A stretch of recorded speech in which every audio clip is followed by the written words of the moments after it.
He then contested for the primaries on the ticket of the MPP and lost. And because his constituents loved him, he decided to contest as independent. As at that time, he was an MP on the ticket of the MPP in Parliament. And yet, Michael K said that no, 97(1)(h states that if you are a member of Parliament and you came on the ticket of a particular political party and you switch to another party or become an independent, the seat shall be declared vacant. And so he didn't even allow the MPs to debate, to contribute towards anything. He just applied it and said, look, that is it. It's as simple. So, no way, you are off. And yes, it happened. Okay? The issue has to do with parliamentary procedure. If you go to 110, Article 110, if you go to 115, 112, 122, it is very clear. It's just because, to me, I think that maybe if it had been an MPP and Speaker of Parliament, maybe these things wouldn't have happened. But just because the Speaker of Parliament, who is coming from the NDC, and who has done everything possible to put all his political lineage aside and work in the interest of Ghana, just because not coming from their party, it's been all this. And then secondly, now we have a hung parliament, 137, 137. Under normal circumstances, Speaker shouldn't have even said MPP forms the majority. No, because there is no majority. The independent candidate is one, standing as an independent. If he decides that he wants to do work with MPP, it doesn't make him an MPP member of Parliament.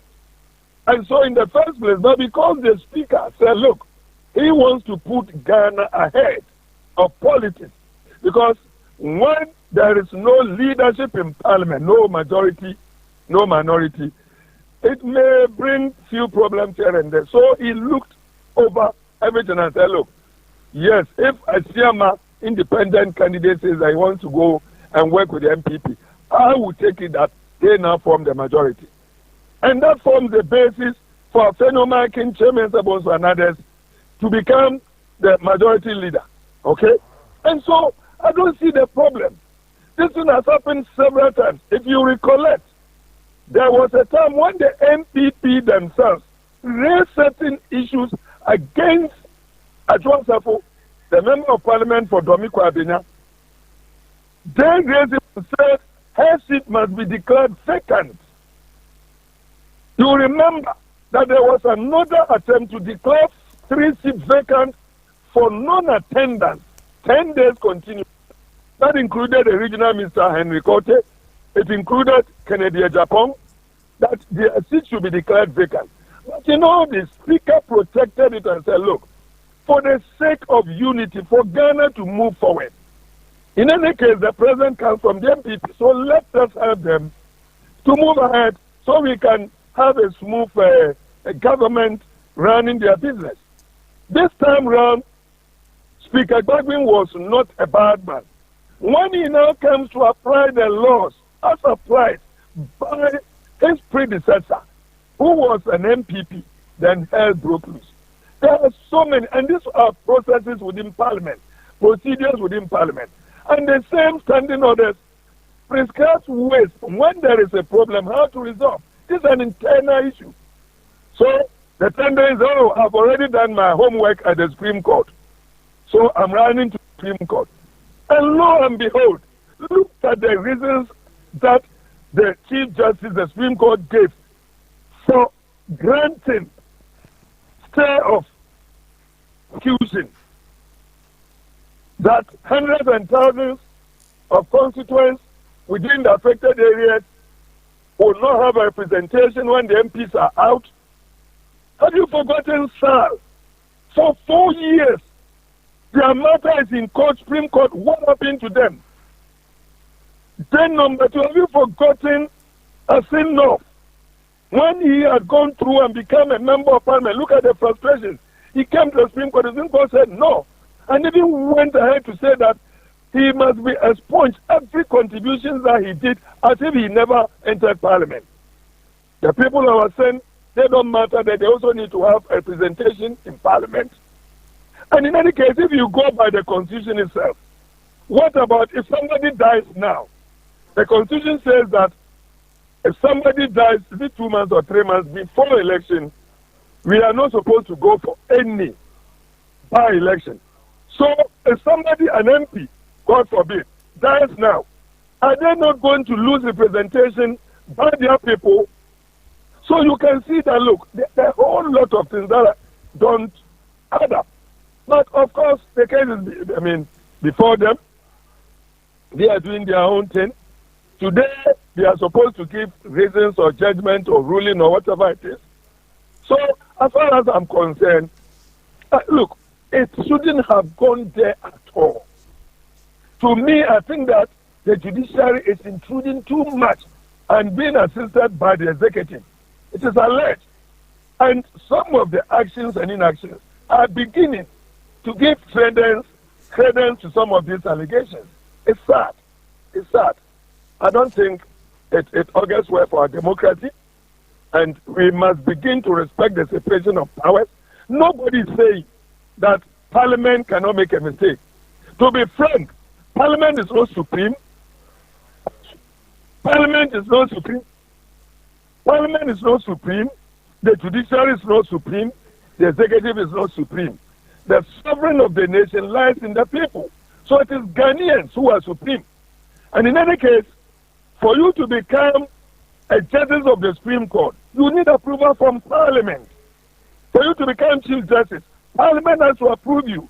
If the President nominates or appoints you, it doesn't make you until Parliament approves you. So for that matter, I think that it is just cooperation, each one respecting the authority of others, so that we can move the country forward. I feel very sad that the MPP has not helped matters, because if for nothing at all, our judiciary must be allowed to operate, because you cannot force the people. Okay, now look at the Afro-Barometer and look at what people are saying. If in a country almost 62% say that they don't believe in the judicial system, they would rather handle their own case than to go to court. Do you think we are moving in the right direction? I don't think no. But it's not late. It's not late. We can still move ahead and make sure that we make amends. Okay. Thank you very much. If there's any other question, yes, because I need to rush. Okay, just one last question. How would you describe the leadership of Parliament, of the Parliament we are seeing today, compared to what we witnessed in the 7th Parliament and the previous ones before? Well, I think that I don't want to go into the MPP, their issues, because they will choose their own leader. But you yourself, you heard about the problems and confusion that led to Chairman Sabonsu being forced to leave and what. Me, I think that Afenyomakin must take his time and learn. He must remember that it is his government that is in power. Now you call for recall of Parliament using Article 112. Parliament comes back and you call for a caucus meeting of the MPP and you stay beyond the prescribed time and you want Mr. Speaker to go and sit down, get to the chamber, raise your problem, let it be captured in the hazard, and then the Speaker doesn't do anything. You can. So I think that the current leadership, especially Afenyomakin, is not helping matters. He is to me, to borrow the word, arrogant. He raises himself too much, and it doesn't work out well. He must sober and learn. I think you listen to Chairman Sabonsu's interview and others.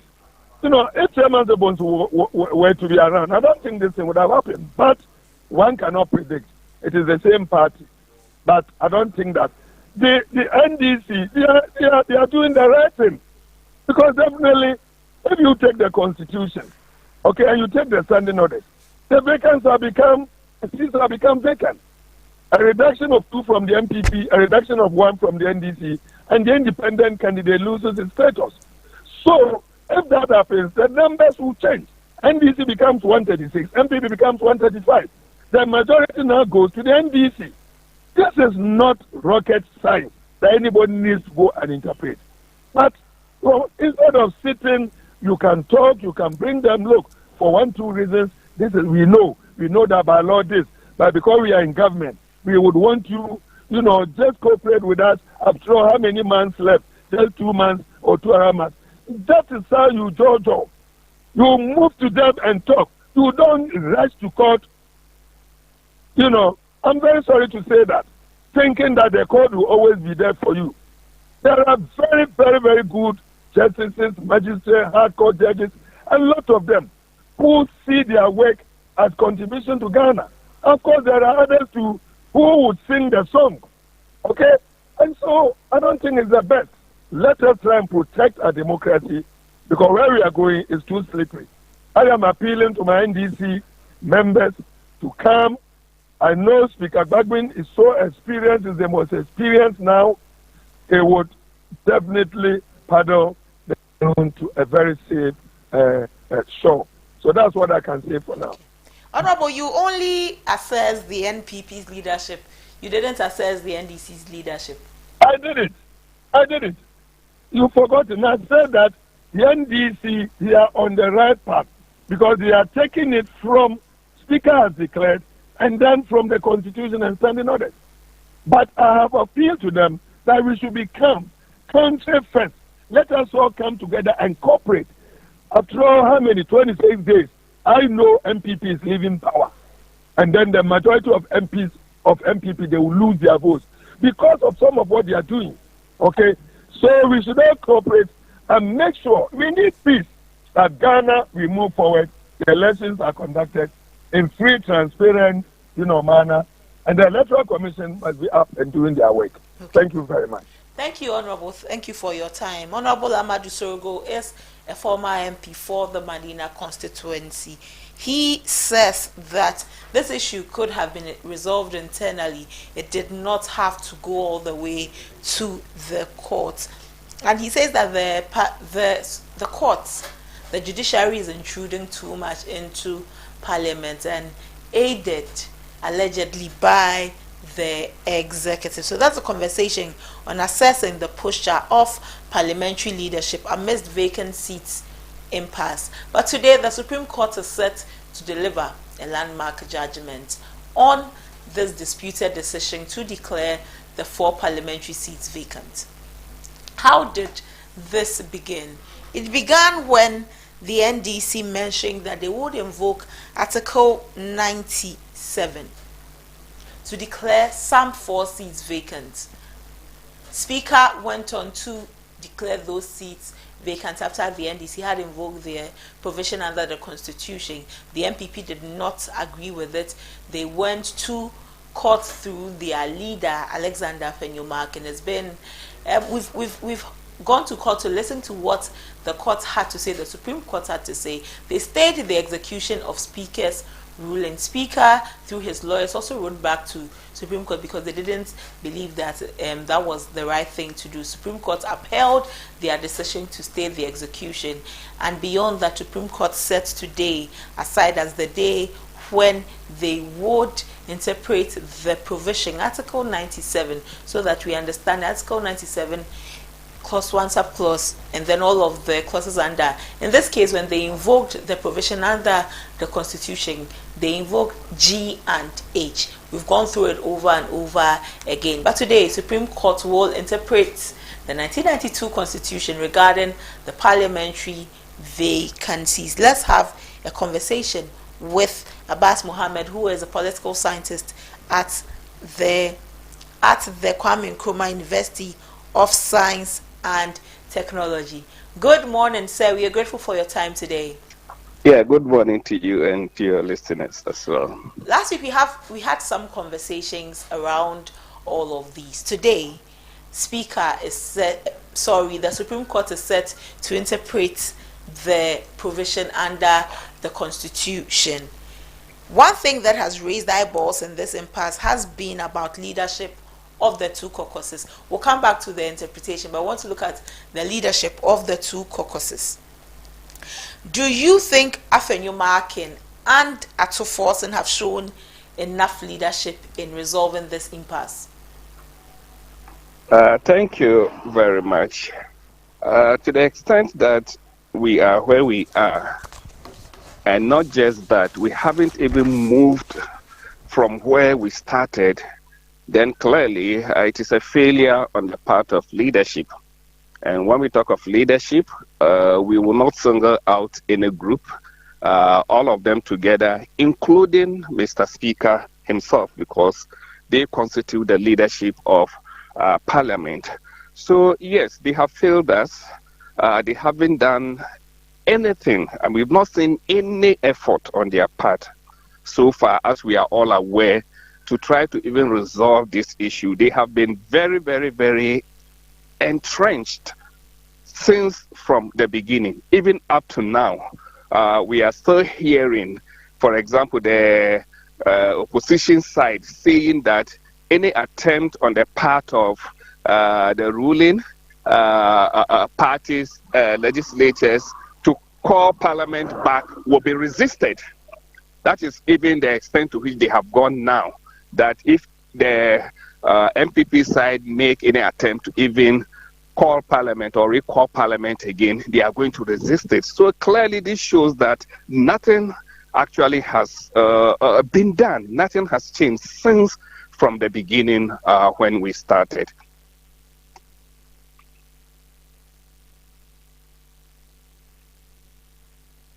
The position of the Supreme Court as interference in parliamentary duties. How do you see the ruling of the Supreme Court today play out depending on the outcome in parliamentary proceedings? It's quite troubling. For me, it's not the ruling that is the most important thing, but what is required of us as citizens, public servants, anybody who is under this constitution, is compliance. Because that is all that is required of anybody when it comes to the state's activities, laws of the state, etc. All that is required is compliance, because it is the compliance that is going to ensure the peace and order, and of course the movement, the progress that is required to be made for the state to go on. So what is at issue now is not the ruling, it's rather the compliance. We have seen clearly that the opposition party has refused to comply by the Supreme Court. We have seen clearly that Mr. Speaker himself has refused to comply, as we discussed the other time, bringing in so many other things, which I don't see it here. You can have your own view, you can have your own disagreement, you can have whatever it is, but compliance is mandated, because we all talk of the Supreme Constitution, the supremacy of the Constitution, which means all of us, whether we are happy with the way it has been interpreted or whatever emanates from it, whether we like it or not, we have to comply. So today's ruling, as I keep saying, the issue is not about the ruling, the issue is about this compliance, and already a dangerous precedent has been set over here. So today the question I ask is, what if the ruling goes in favor of, let's say, the opposition and then the speaker? So now, is he going to comply? And if he complies now, is that not going to be a hypocrisy? So it means anytime ruling doesn't go in their favor, they will not comply. And if it goes in their favor, then they will comply. So whichever way the ruling goes, and whichever way they've taken it, already the dent has been done. And I think that is very troubling. And going forward, we have to look at these issues of compliance rather than the ruling itself, because that is more important. Right. Can we afford parliamentary defiance of a Supreme Court ruling on this issue, as it is likely to be if the ruling doesn't go in favor of either of the parties? Can we afford a parliamentary defiance at the moment? We cannot afford, as a nation, parliamentary defiance, because that is, as I say, impunity at the highest order, and on the part of those who rather are to lead by example, to show by example, because that compliance, where does it come from? As I said earlier, it is demanded by the Constitution that we all comply. So Parliament itself that makes this law, right? If Parliament that makes these laws, which is very much what is actually directing our affairs, refuses to abide by the constitutions and by implication the laws they themselves actually make. So now what moral authority do they have to even hold themselves up there as legislators, as parliamentarians? Because that is the core duty of Parliament. That's the primary duty of Parliament. Things related to legislation and things related to the provisions of the constitutions, even including amendment of the constitution and all other such matters. So we cannot afford, because clearly if that is demonstrated, then I don't see how the nation can move forward. Don't forget that when we talk of a nation or a state, it's a legal entity, right? Meaning everything that the nation does is by law. It cannot do anything by decree or by any other thing. It's by law. So if this is what is at stake now, because that is clearly what will be at stake when we talk of parliamentary defiance. Okay, so that is the basis, the very foundation of the state is actually shaking. And we cannot afford that actually, because its cost is going to be very severe and there are going to be very severe consequences for the state. The Speaker says he believes in the supremacy of the Constitution, not the judiciary, but the Supreme Court per convention is the master arbiter of the Constitution. What meaning can we draw from what Speaker meant by this? Because it is the Constitution that mandates with the power to carry out its duties, the power of the Supreme Court to carry out its duties. If he believes in the supremacy of the Constitution, then his action is contradicting what he is saying, or this belief of him. Because supremacy of the Constitution then requires that you subject yourself to the dictates of the Constitution, to the procedures, whatever it takes that emanates from the Constitution. So that is what we show. So actions speak louder than words. So supremacy must translate into his actions. Okay, so today, like you just rightly pointed out, it is this same Constitution that has vested or mandated in the judiciary that power. So it's functional separation of power. We say functional separation of power, separation of power. Separation of power is nothing but separation of functions accompanied by power to execute this function. And in this case, this function of who has a final say when it comes to the interpretation of the Constitution is the Supreme Court. And that is what the Constitution has made it. So, Mr. Speaker, regardless of how he believes in his interpretation, his is not actually to interpret, his is to apply, to implement, which he has done. And nobody has any problem with that, because he has that power to do that, to apply that in the legislature. But once there is a controversy, and it's a legal one now, and that has gone to the Supreme Court, it has gone out of the hands of Parliament, because Parliament doesn't have that function, okay, of interpretation. It's the judiciary that has a final say here, and in this particular case, we are talking about the Supreme Court. So this talking about the supremacy of the legislature doesn't even come in here at all, as we said the other time, because it doesn't make the legislature absolute. And in any case, in the Constitution, there's nowhere it is written that this organ is supreme to the other. It's just an opinion. When we talk about, we teach constitutional studies in class, etc., we also acknowledge some supremacy of the legislature over the two other organs. But it's not coming from the Constitution directly. It is in the practice of their duties. It is in executing their duties. For example, all the judges that constitute the Supreme Court, it is the legislature that has to approve before the judges go there, are accepted over there. If the legislature doesn't approve, then of course it doesn't work. When it comes to, for example, oversight over the executive. It is the legislature that has to approve everything that the executive sends over there, including its budget, etc. When it comes to the amendment of the constitution, it is the legislature that has that power to amend the constitution. So these are the areas we use to talk about the supremacy of the legislature, and not in defying the judiciary or in trying to show your power against the other two organs. No, then that is totally wrong.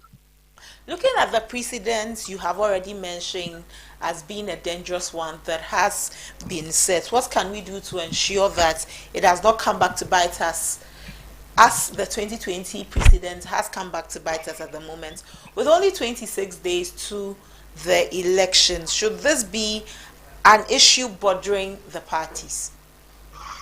The important thing about precedents is whether it has been tested in court or not. If a precedent like the previous one under the previous speaker had been tested in court, I'm not sure we would have been where we are currently, because it wasn't tested in court. But this particular one, because of how sensitive it is, of course, that's why it has gone to where it has gone to, and then we are still talking about this thing.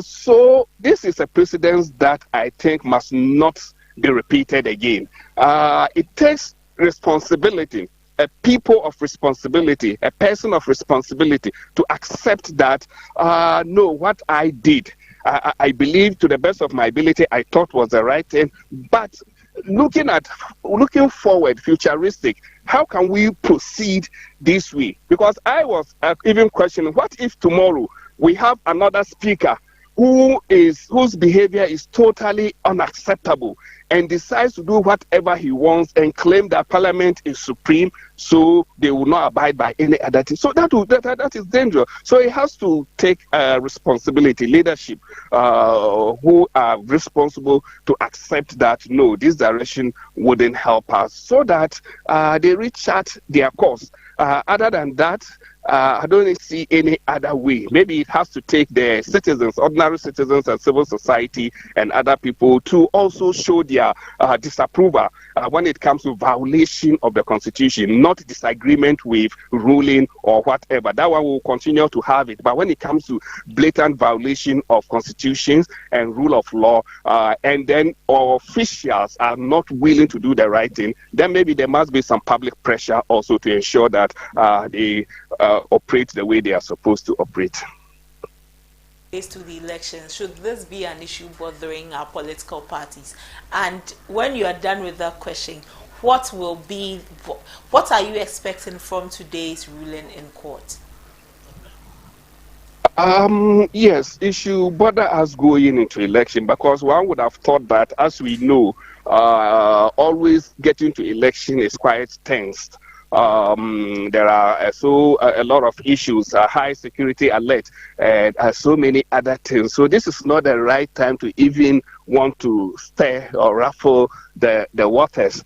So going, especially when it has to do with this power play, because there are a whole lot of people behind, supporters, who are also observing and who are also being influenced or affected by this. So going into election, I don't think this is what we want to be seeing.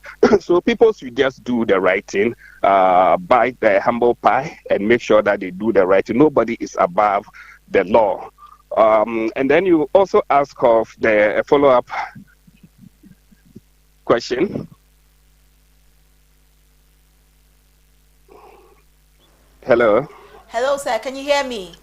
Yeah, I can hear you now. Yes, I'm asking that. What are you, Mohammed Abbas, expecting the Supreme Court will do today? What are you expecting from the Supreme Court today? Well, I am expecting, I'm not in terms of which direction it should go, because I don't go that way, and we shouldn't even go that way, because we are not the expert here.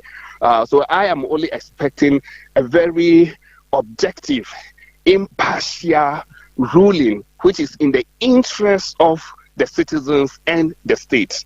and supported as usual as they do by their arguments or by their whatever it is that they use to support their argument. But the key question is it should be objective, it should be impartial, and it should be in the interest of Ghana. And in the interest of Ghana. That is Muhammad Abbas. He is a political scientist at the Kwame Nkrumah University of Science and Technology. We are grateful for your time this morning, sir. Yeah, grateful too, and good morning once again, dear listeners.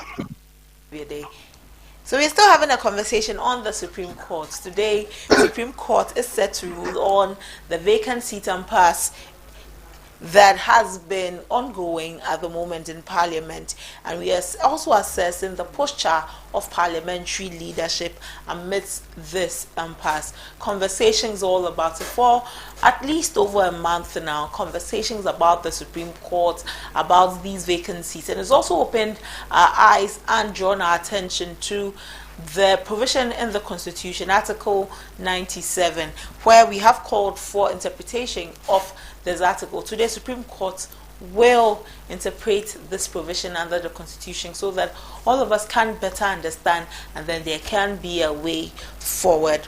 Former MP for Madina constituency, Amadu Sorogo, believes that this issue could have been resolved internally in Parliament. It wouldn't have had to go all the way to the Supreme Court. Whereas others also believe that it is good that this issue has gone to Supreme Court so that we can have finality to the issue, and then we don't have to bother ourselves, so to speak, about this issue more and more as we go on. But these are the conversations we're having. What do you think about this issue in the Supreme Court?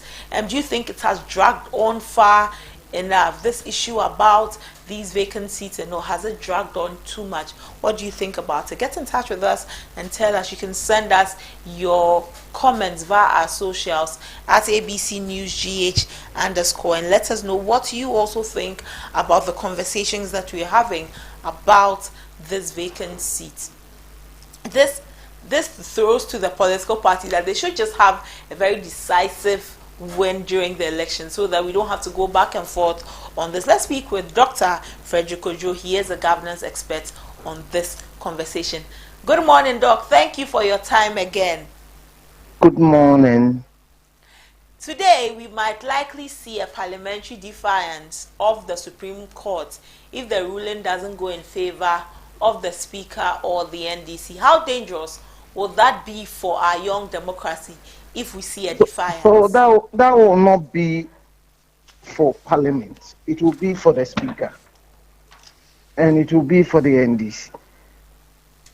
So we need to understand that the Parliament is not made. The Speaker himself isn't a member of Parliament, and that the NDC is not the only side in Parliament. So that's the first problem that we have. It is not about Parliament. It is about the Speaker, the person of the Speaker. It is about the interest of the NDC. It is not about building building Parliament within a democracy. So that's the first challenge we have. Okay, but today, Supreme Court will give its ruling. You have maintained that the rule of law should reign supreme in all of this.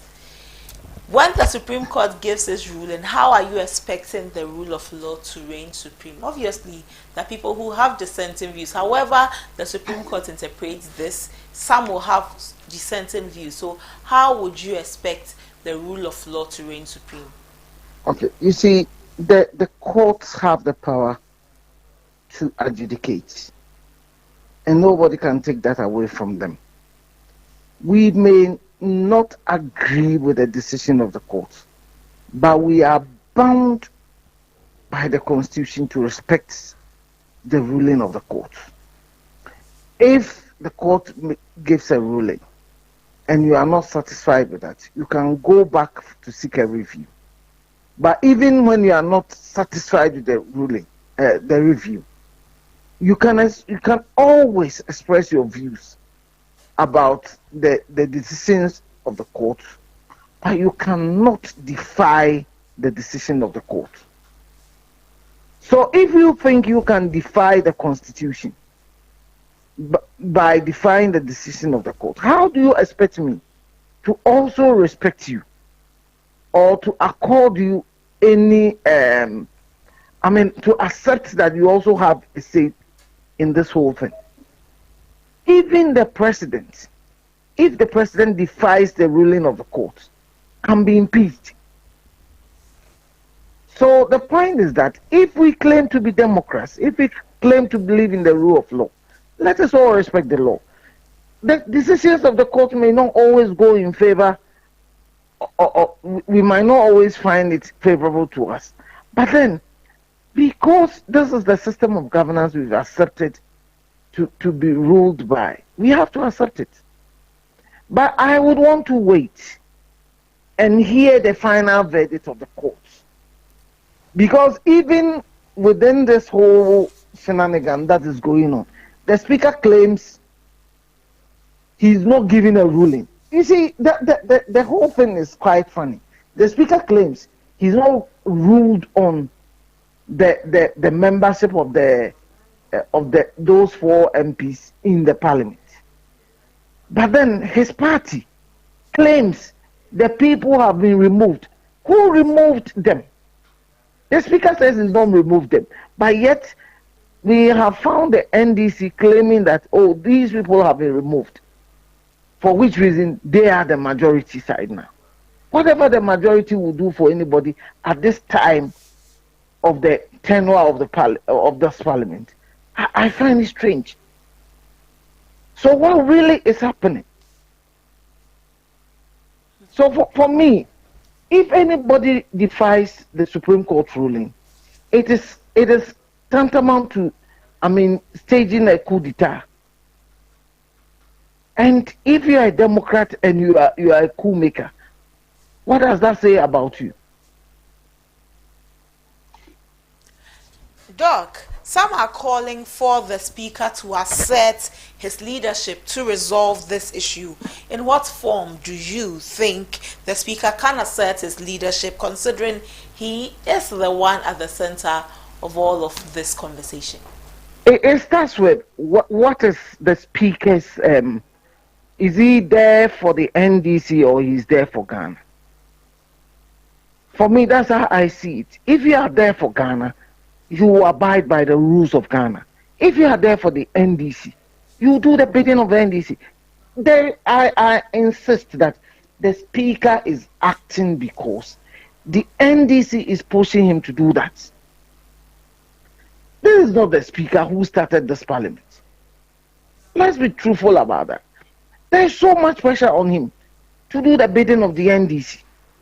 There's so much pressure on the members, let me say most members of the NDC in parliament to do what their party wants. It's not that they believe in it. Well, so for me, whatever is happening over there is because the NDC as a party believes this is one of the things they can do to win the next election. So they want to do it. But let me state this. That's my personal view and my personal expectation. We are destroying Parliament and our governance permanently with this act. Because you know what?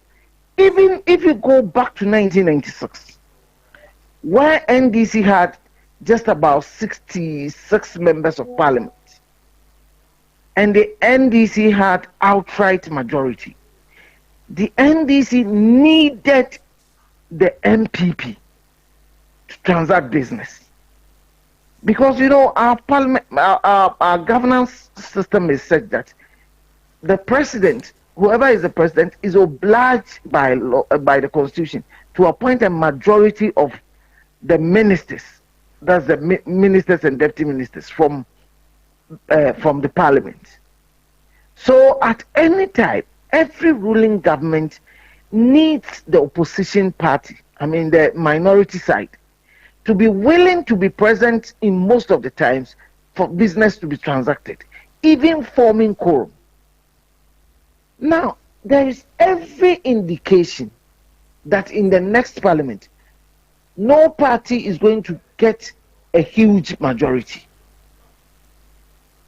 I hope you understand what the point I'm raising. Yes, I that you're not understand. going to get so many members of your parliament. I mean, if you are lucky and you get even 150 members, whichever party takes control of parliament, if you are lucky to get about 150 members, and supposing you are appointing 40 ministers, and you appoint 25 of these from parliament, it means already you need the other side to be present. If the other side boycotts parliament, it means you have to send all your ministers back into parliament to do the work of parliament. So a lot of the time the executive is going to suffer.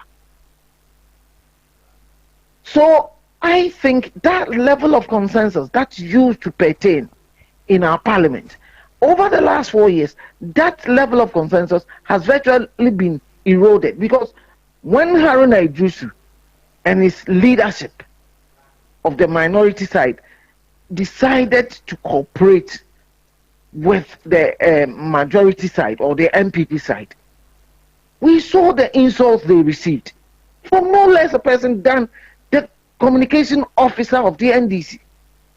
He openly insulted the speaker and Haruna Idrisu for cooperating with for cooperating for the work of parliament to go on. So I think that for now, because the hawks in NDC have prevailed over the moderates, the MPP, whether they are in government or in opposition, is also going to behave in in the same manner. And where is parliament going to be? It doesn't matter who wins the next election. We are building for ourselves crisis along our parliamentary path. And it's a very worrisome picture. And the speaker should sit back and reflect over all these possibilities in whatever decision they make. Because Ghana is not going to be only this term. We have how many months left for this parliament to end? Virtually 1 month.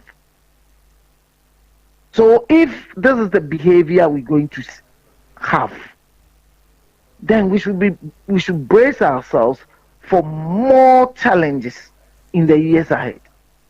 We should brace ourselves for more challenges in the years ahead. Doc, Speaker said that he believes in the supremacy of the Constitution and not the judiciary. His belief, what does his belief says? That the parliamentary standing orders is above the Constitution. Is that what he's saying? Oh, he's saying that he believes in the Constitution's supremacy over the judiciary's supremacy. So he is going by what is in the Constitution and not what the judiciary says. So what is in the Constitution that is purporting to obey? No, you see, he is not even being clear on what he means by what he says. What at all is the matter? No, let us not dodge the issues. The clear issue is that he's giving a ruling which he now claims is not a ruling. If he's not ruled on the membership of those 4 members of parliament, then it means he said nothing. Then it means those people are still members of parliament. He should come back and say, I've not removed them from parliament. Why is he using so many words to say nothing? Are the 4 people, the members of parliament who came in contesting on the ticket of MPP, NDC, or as an independent, that he's giving a pronouncement, he says it's information, that he's giving information on. Are they still members of parliament or they are no longer members of parliament? If they are members of parliament, can he come out to say that they are members of parliament? If they are not members of parliament, by what means did they get out of parliament after they've been duly elected into parliament? Why is he refusing to comment on that bit? He says so many things, but this thing he's not said it. You know, in every democracy, There are conventions that are built over the years. From 1993, when we had our first parliament under this constitution, until now, we know where the majority sits and where the minority sits. Why is he now saying that, in his press conference, he said that even in Nigeria, everybody can choose to sit wherever they like. Are we in Nigeria? What is the convention in our parliament? Or he's telling me also that conventions are not part of building a governance system. You go to America, they have their conventions. You go to UK, Germany, and in Nigeria that he chose to cite. What is our convention in Ghana? Where does the majority side sit? Why is the NDC so obsessed with sitting on the right side of the speaker? And the speaker says he does not determine who sits where. And you want members of parliament, both sides of the house, to go in there and fight over seats. They've already fought over seats before. You remember? There was a case of one female member of parliament on the MPP side. I don't want to mention it. Who sat on the lap of an NDC member of parliament, and it brought about so much brouhaha. Please, you see, I know that in some parliaments, like in Japan and the likes, they can even fight openly. Is that the kind of parliament we want in Ghana?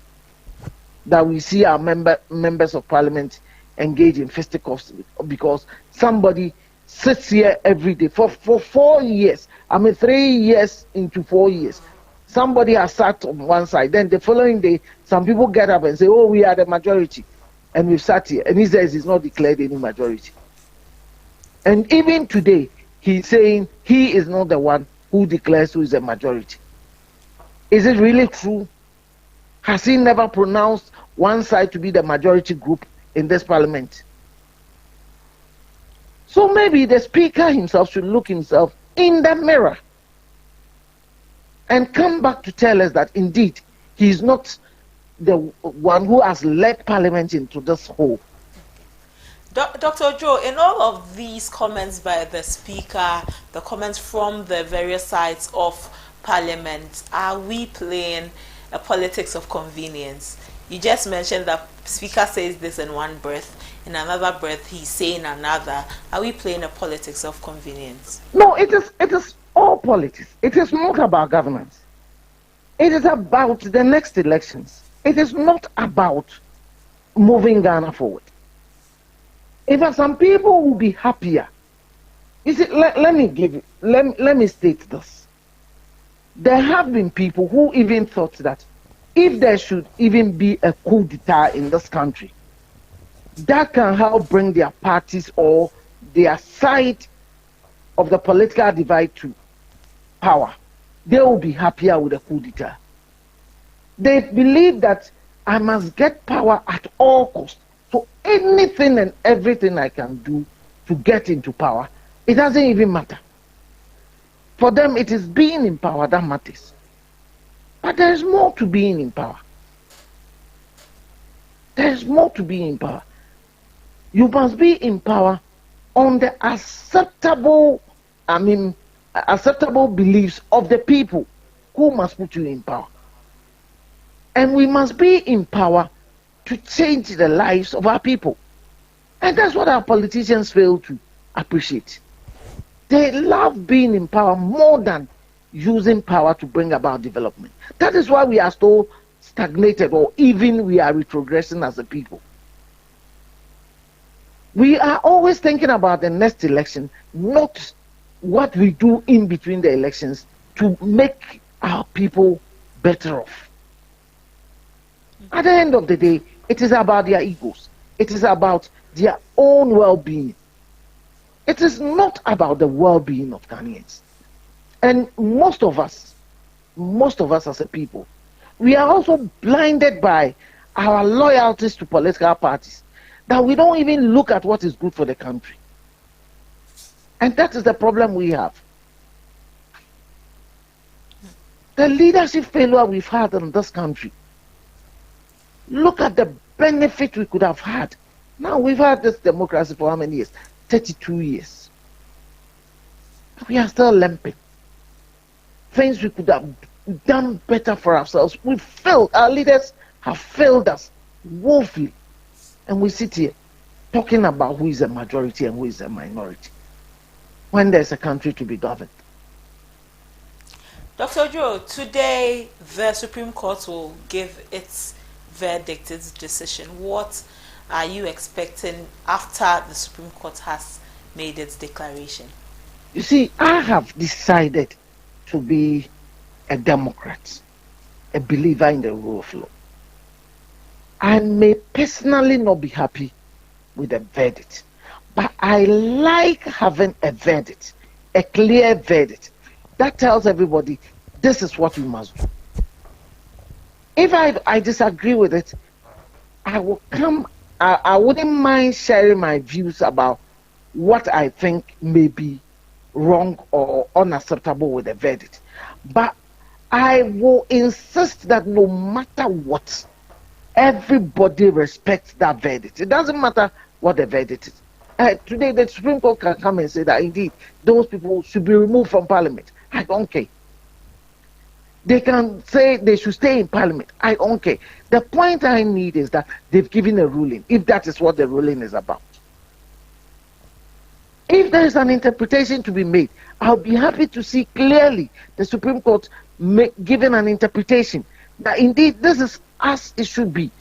I believe that is their right. It is a power granted to them in the Constitution. But the point I'm making is that I believe that the system that has been used or was used in 2020 was wrong. And it is part of the problem the MPP itself has created for this, our Constitution. When they chose to remove a member of Parliament without going through due process. And I'm even asking myself whether the Constitution has been properly interpreted. That's why I would want to see the Supreme Court giving interpretation to the constitutional provision for cross-carpeting, if we may choose to call it that way. What should be the procedure for removing somebody? My candid opinion is that, first, is the Constitution saying if you choose to contest on a different platform from what sent you into Parliament, that constitutes crossing carpets, or you need to express in Parliament that from now onwards, I'm no longer to vote with the party that brought me or the platform that brought me into Parliament before you can be deemed to have crossed carpets. That is one thing. The second point I have a big issue with, and again, both speakers have heard, I believe both speakers have heard, is that if I am even deemed or I'm even accused of having cross carpet, do I have a right to come and indicate my side of the case? Do I even have the right to bring my counsel to defend me before either a parliamentary committee or before a court of competent jurisdiction? And that if it is going to be by a parliamentary committee, when that decision is made, should that decision be subject to a vote by all members of Parliament, or it should be the Speaker, who is not a member of Parliament? And I insist on this. The Speaker is never a member of Parliament. Can a Speaker who is not a member of Parliament, by word of his mouth, strip a member of Parliament of his position in Parliament? Is it acceptable to do that? So that is my view. So whether Parliament, whatever the verdict of the Supreme Court, I will respect the verdict. I may not agree with it, but I would want it to be applied to the letter as to exactly the ruling they give. We should all respect the ruling. We may choose not to agree with it, but whether we agree with it or not doesn't even matter. What matters is that they've given a ruling and it is clear for everybody to obey. That is what I'm praying for. Thank you, Doc. We are grateful for your time this morning. You're welcome. Dr. Frederick Odro is a governor's expert. He says today, at the end of it all, he's expecting that the Supreme Court has given a ruling and everyone must obey. And that's all the conversation we have today on Supreme Court's rule on the vacant seats and parts in Parliament. They will take a ruling today. They will interpret the provision in the Constitution, and we'll do well to bring that all to you here on ABC News GH. Let's take a break. We'll be back. Stay with us.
You're still watching ABC in the morning. Up next is Politics Today.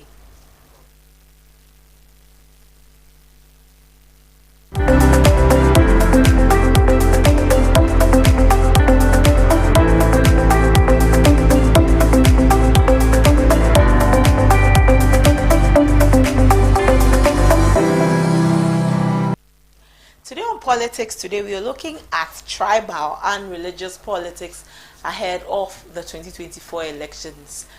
We want to tackle the sensitive yet crucial topic of political tribalism and religious lines in Ghana.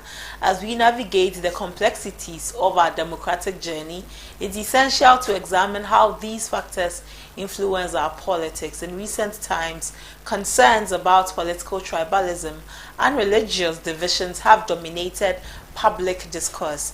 It is believed that such comments or utterances go a long way in influencing the choices of voters. Recent comments passed by some notable political figures like Chairman of the National Democratic Congress, Johnson Esedun Ketia, and the Vice Presidential candidate of the New Patriotic Party, Matthew Opoku Prempeh, on tribal politics have raised eyebrows. with some interpreting it as a call to tribal loyalty over national interest.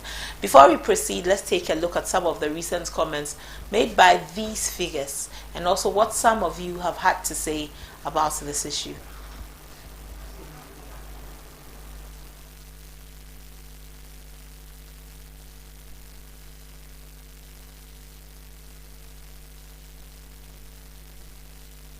Ebian kamijra hai sabia national chairman kura kamiem enunti sayadea abusua sama kwa medeka na ye radie abano baya amaya ebian kamijra hai sabia national chairman kura kamiem MPP national chairman efisa party no everyone chi ena mo benya biye eboa and then Buzia party ana ya chance ya wenchi hono a ya wo Buzia no to ye ya che wenchi district no mu ana Buzia da no ya che mu miensa baako eye banda baako eye time ana baako eye wenchi east e ka she nyame no nyam say sa 3 constituencies nyina no Dr. Bobia himself has rehabilitated 21 mosques. But listen to the history of Ghana. The only political party that broke down mosques, broke down the number 1 mosque in Accra is NDC. When they broke down the mosque in Accra, they called it Rolling Spot. When they broke down the mosque in Koforidua, they used it as a rubbish park. That is NDC for you. NDC, they don't like Muslims. They only use Muslims for vote.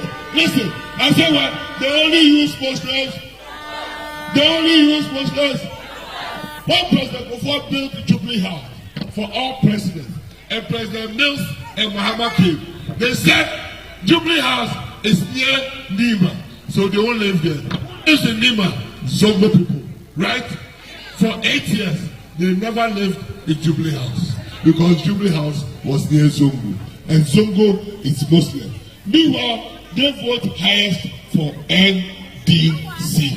That is why I say, if you are a Muslim and you take your pan and you go and vote, instead for Samuel Abuchi and Dr. Mahmoud Bawumia, you make a mistake and you vote for NDC.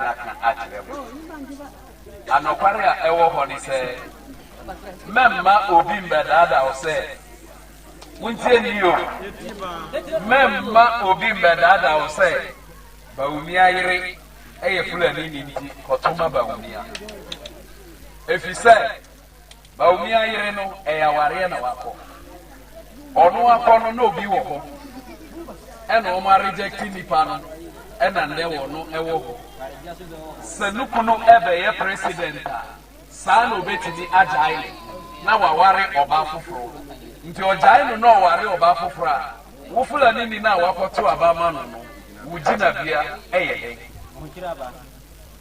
me de se ka de ma ko beti ka ni se obo se dey no mo tsna ho e ma fulani ni ebe ye first lady hey Among us, you want to be to you. Among us, we need him you. Among us, we need him so. Among us, we need what they are making.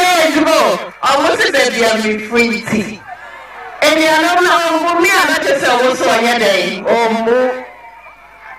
Send your home and also a day. Oh, moo. Ethiopia, oh, moo, and Lydia. Obio feels that what they are all self attack. Obio feels that oh yes, how a lady.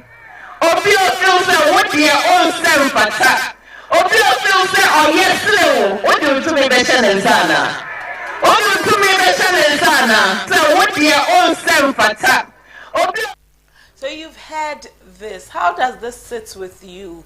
Running political campaigns on tribal lines, on religious lines. How does it sit with you? We're listening to the flag bearer of the NPP's wife. She said that people are attacking her not based on the ability to execute the task ahead, but on her as a Fulani or on tribal lines? Is this something that we should continue to accommodate in our politics? Is this something we should continue to accommodate? We've had conversations on these a number of times, and we've seen how what a treacherous path going this tangent could be, but we still see it in the politics we are running. Conversations where political lines, religious lines, you are this, you are that. Are we on a treacherous path on this way? We'll open the phone lines for you. You give us your thoughts and your opinions.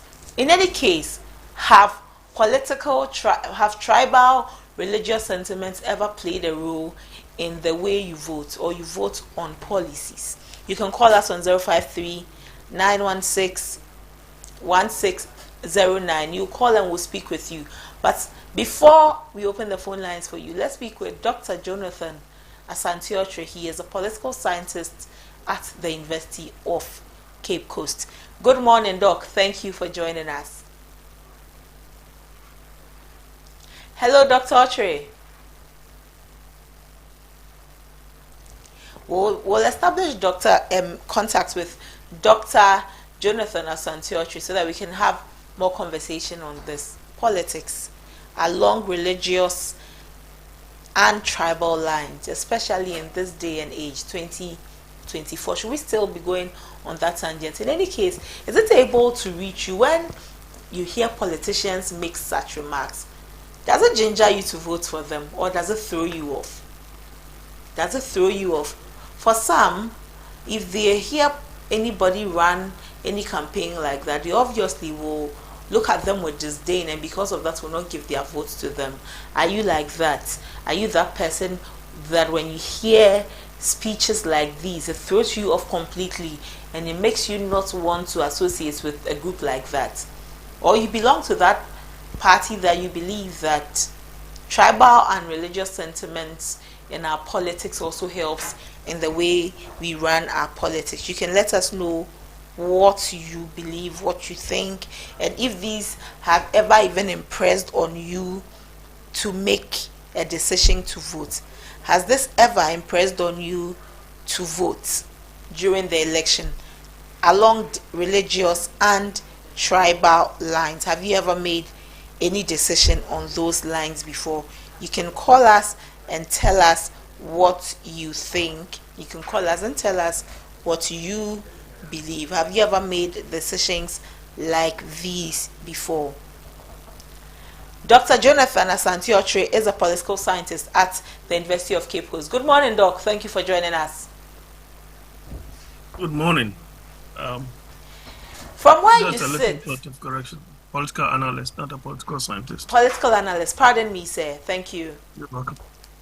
From where you sit as a political analyst, how dangerous will you say these comments play in this 21st century of politics we are doing? Well, sorry, I did not hear your preliminary speech, so okay. I don't know which speech you are referring to. Our conversation about tribal and religious politics in this 2024 elections, from various sides of the two political divides, they have all used tribal and religious sentiments as part of their campaigning strategy. So I want to ask you, as a political analyst, how dangerous would you say it is that these comments are still playing a role in our 21st century democracy? Well, let me say good morning to your viewers. In the first place, I think that using tribal sentiments or even religious sentiment as a way of wooing electorate to one side or the other has never been good. Protracted religious conflict have been very difficult to resolve through political space. And so, religion evolves around passion. And passion, they say, does not reason. And so that means that people will rather be attached. People are more ready to defend their God than the God himself defending himself. And you know that when it comes to tribal sentiment, people are so much attached. in our part of the world, well, we are gradually getting to some levels where probably these 2024 elections will show whether indeed the economy will be the main driving force instead of, religious and tribal considerations. You cannot in any way, disabuse the minds of people who have such affiliation or who arouse such sentiments. But you cannot also take away the fact that there are people who vote for or against on the basis of tribal sentiment. And in this impending elections too, we are definitely going to have such considerations. But the point too is that if you go on that tangent, then it means that, what about other tribes that are not represented? Are they excluded from the national cake? That is the more reason why when you go on that tangent, it is very dangerous, and anyone who does so must be condemned. That being said, I think we may have to look at issues, from individual perspective, instead of lumping the two political parties together. That for me will not be doing so much justice to the issue. If someone has passed a particular comment, let us look at it from a context point of view. And if it ought to be condemned, we do so. And if we have to also situate it within a particular context that they speak about, then we equally do so. But no matter what, if you look at scientific surveys that have even come out, like Global Info Analytics, for example, the last survey report that came indicated that when it comes to Christians voting for either Dr. Bawumia or Mr. Mahama is leading. Yes, a Christian, all right. But the lead is not that much. It's not so much huge. But when you go to the Muslim community, the poll suggested that Mr. Mahama is leading Dr. Bawumia as far as Muslims are concerned. And so that for me tells me that, look, you may be a Christian, but you may have Christians against you. You may be a Muslim, you may have Muslims against you, and vice versa.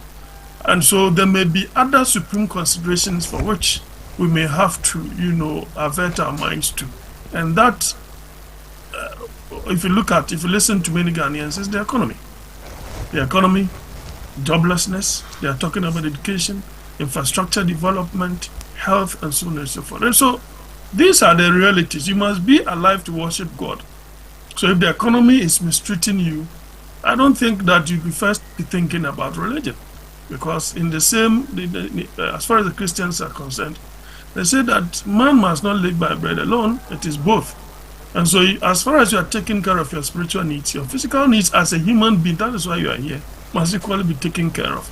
And that should come from government, from yourself, and so on and so forth. So this may be just some mere tangentials that in any way will not influence who votes for who. But there are people who will have such consideration.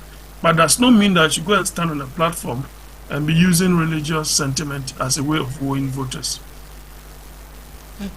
We must not use religious platforms as a way of wooing voters. How do we balance tribal and religious identities with the national unity ahead of the elections? In the first place, it shouldn't have been an issue.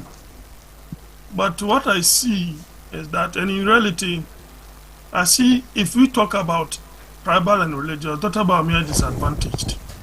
Because one, he comes from a minority tribe as far as the northern part is concerned.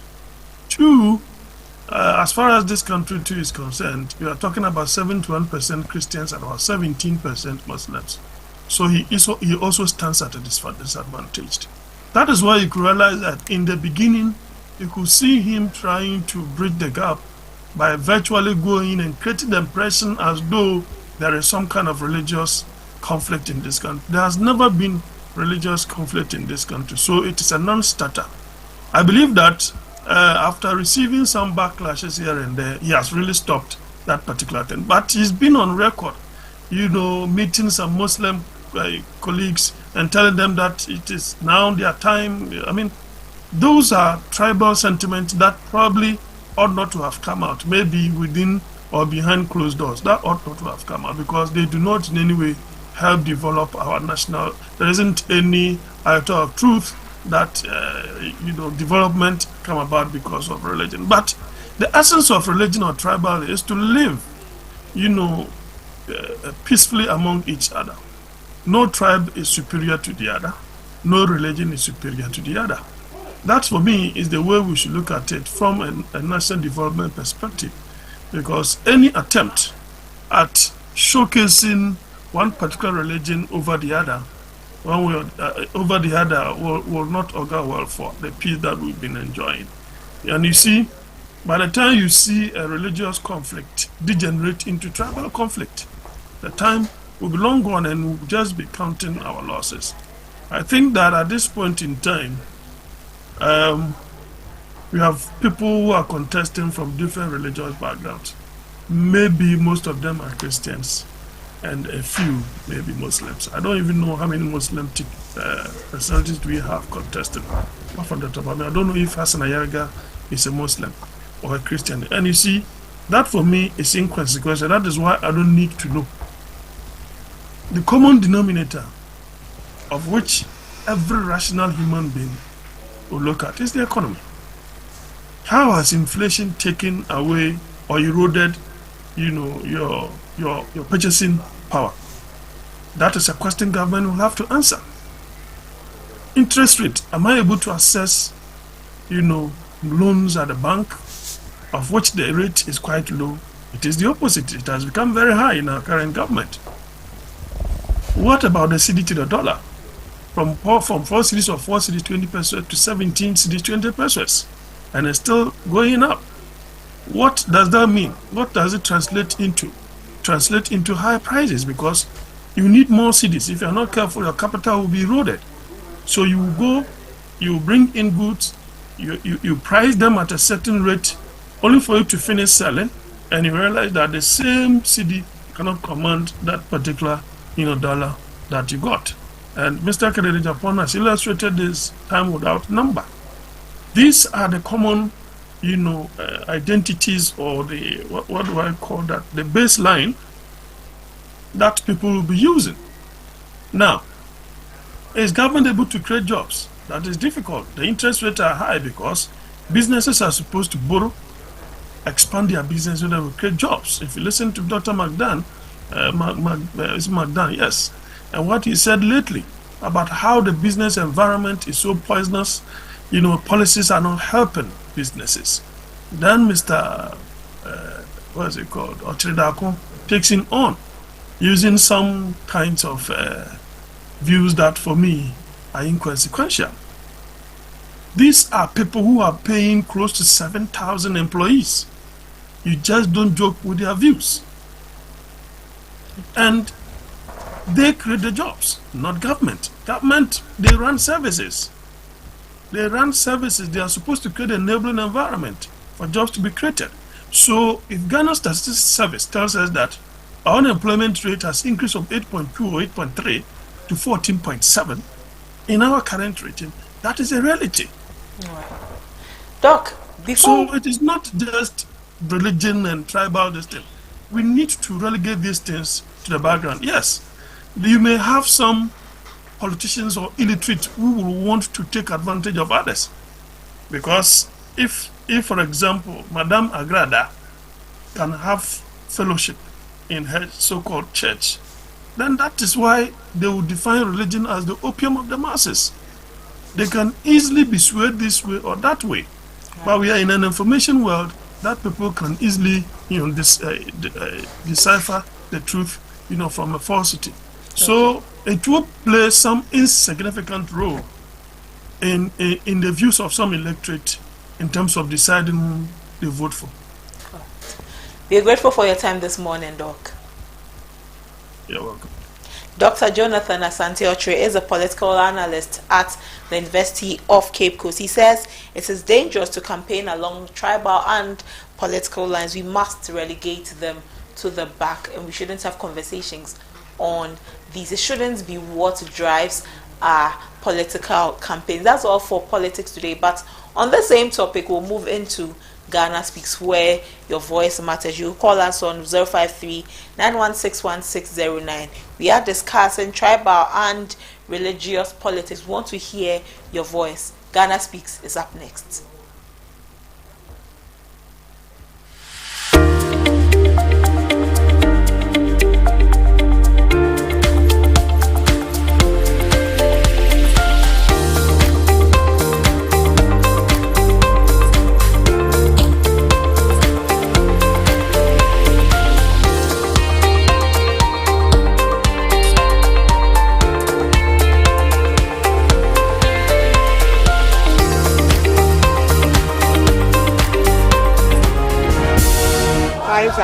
in Ghana extremely hard.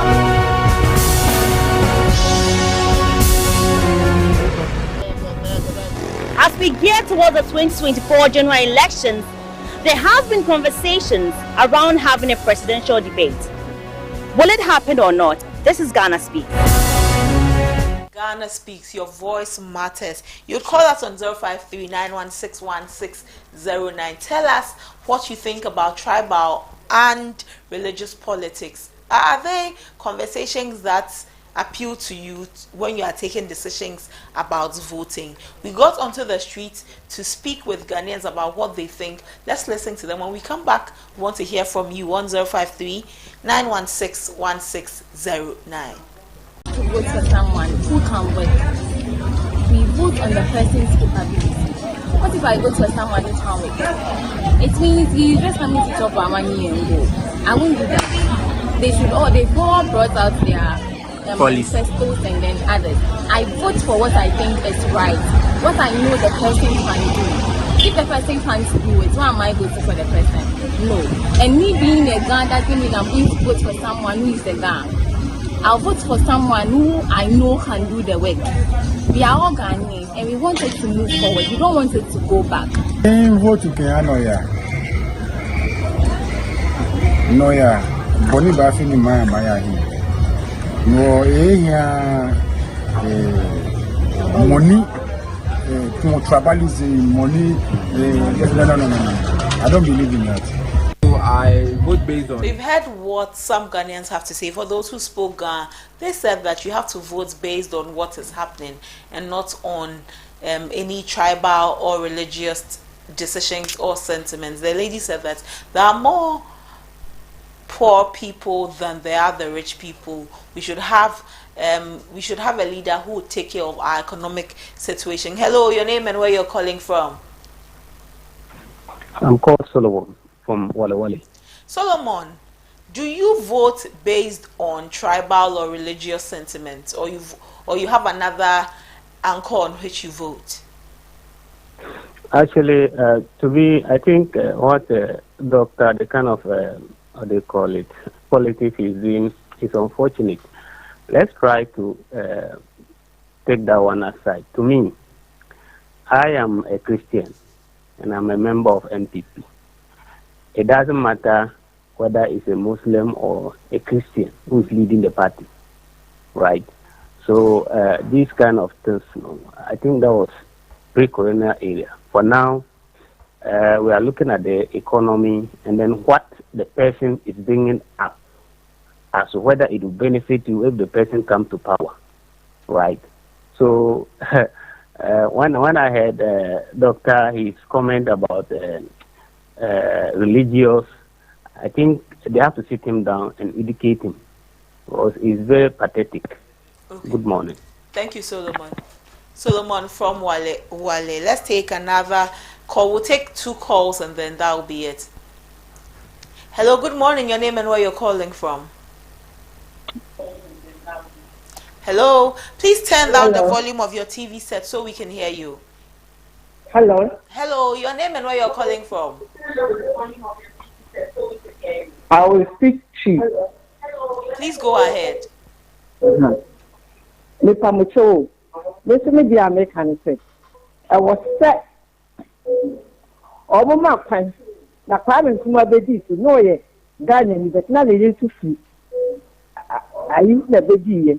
And she said, now, I am not I'm Samira Baumia, or baby Ghana for size Ghana from where, sir. Can I make a sham so man over the bonfire catching a coupon say, well, you feel any new idea and you will be here to see the old yes on Cosset. I may have found saying I'll cast a free hand. If I try a flame, you didn't cast a free Kumasi. Okay. Yeah, that's it. That's a Juby from Kumasi. She says that regardless of where you are from, you should be allowed to lead. He says Nkrumah was Ghanaian and his wife was not Ghanaian. He was the leader of the country. So if she obviously is going for Dr. Baumia because she was speaking towards the lines of Samira Baumia that regardless of whether she is a Fulani or not, should be allowed to lead us. And that's Mamia Jubi from Kumasi. Hello, your name and where you're calling from?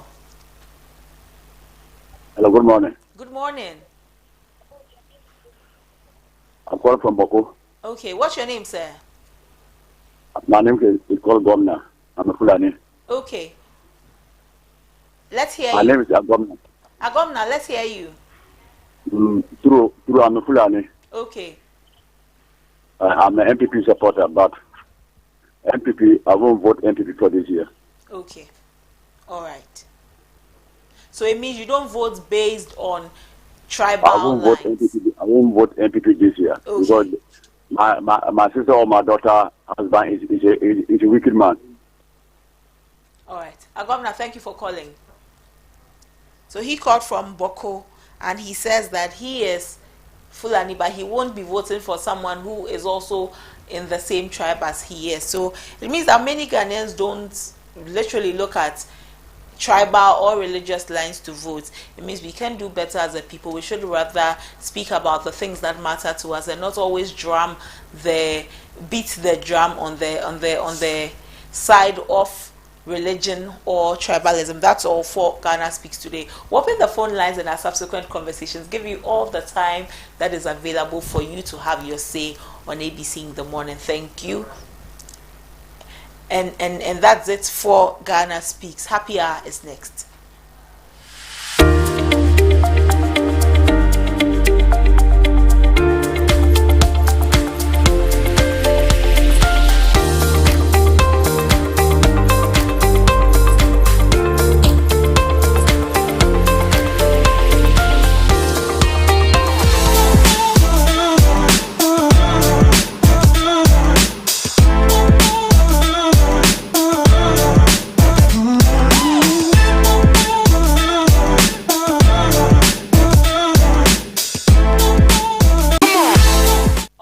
We give you the opportunity to wish that friend, that loved one, a happy birthday. You can get in touch with us on 0539161609 or send us a message via our socials at ABC News GH_. We have some wishes.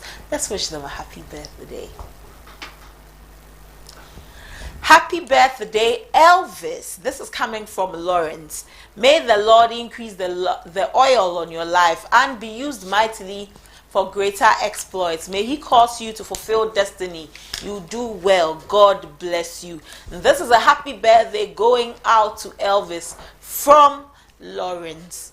So if you have any shout outs, any happy birthday, we're looking forward to help you wish that friend, that loved one, a happy birthday. This is to Ifia Enima. Ifia Enima, you are a good woman. God bless you on this special day of yours. Happy birthday. And this is coming from Desmond to you, Ifia Enima, the good woman.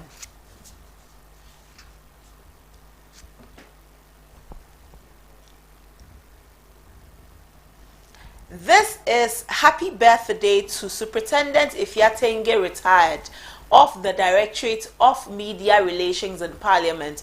Wishing you a fantastic year ahead filled with growth, success and happiness. Your dedication and passion inspire us all, and we're grateful to have you on our team. Here's to many more milestones together.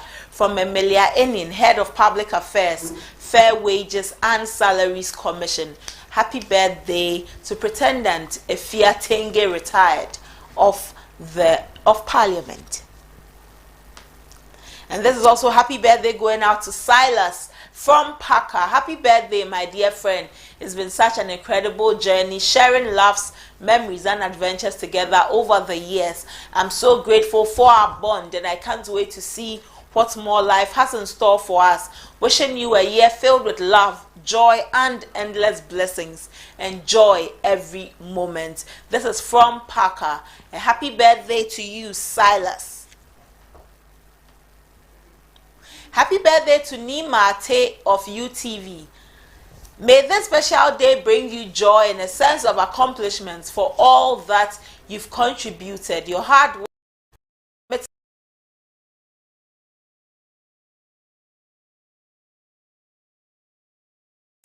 Nima Te of UTV.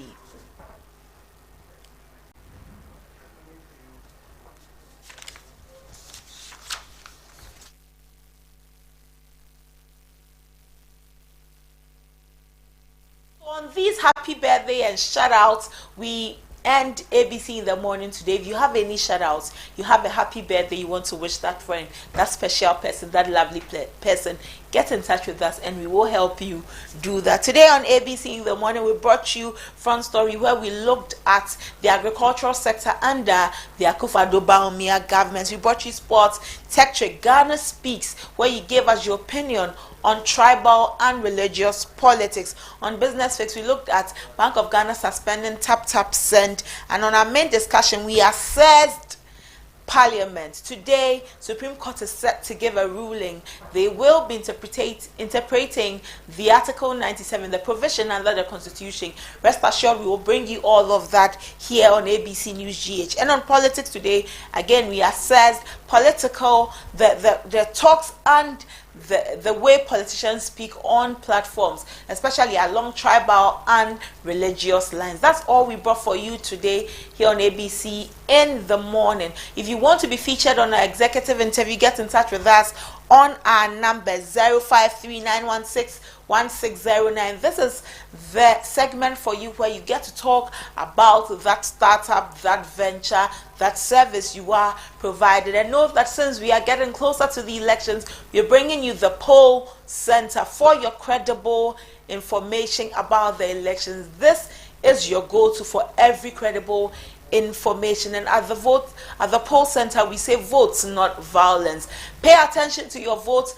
Don't be part of any form of violence. Have that at the back of your mind, and you will be a better person for it. Because we are getting closer to the elections, we'll bring your way ABC in the morning in your constituencies. Look out for us in your constituencies. Get closer and let's have a conversation. We'll see you same time tomorrow at 6 a.m. with ABC in the morning. I am Abuna Mati. The week just started. Keep your head up high and tackle the week with all of the positivity. You can make it.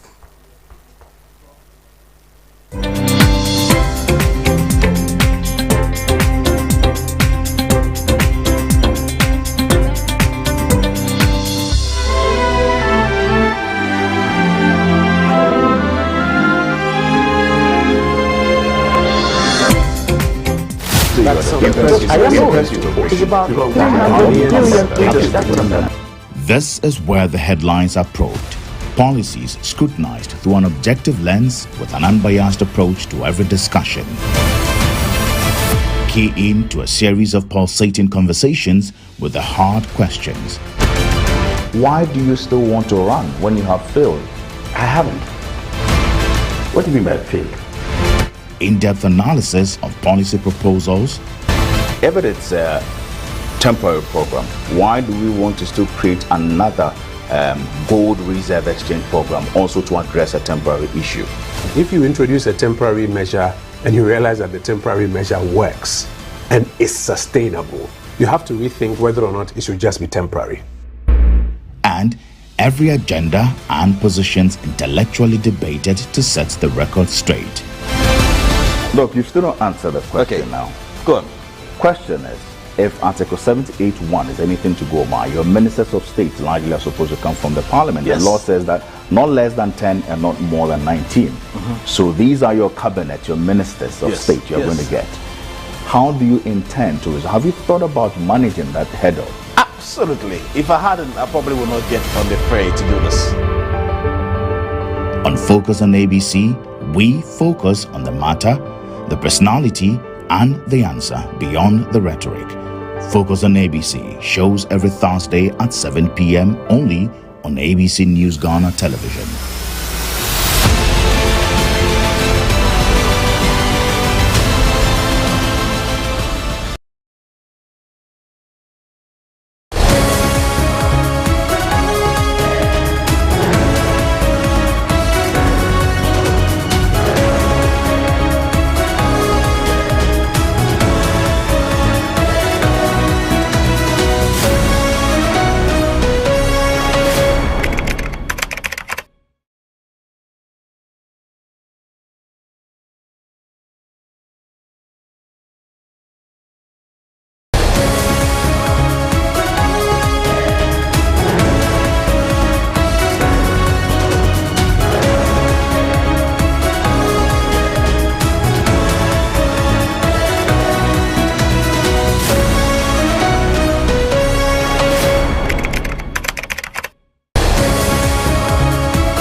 This is where the headlines are probed.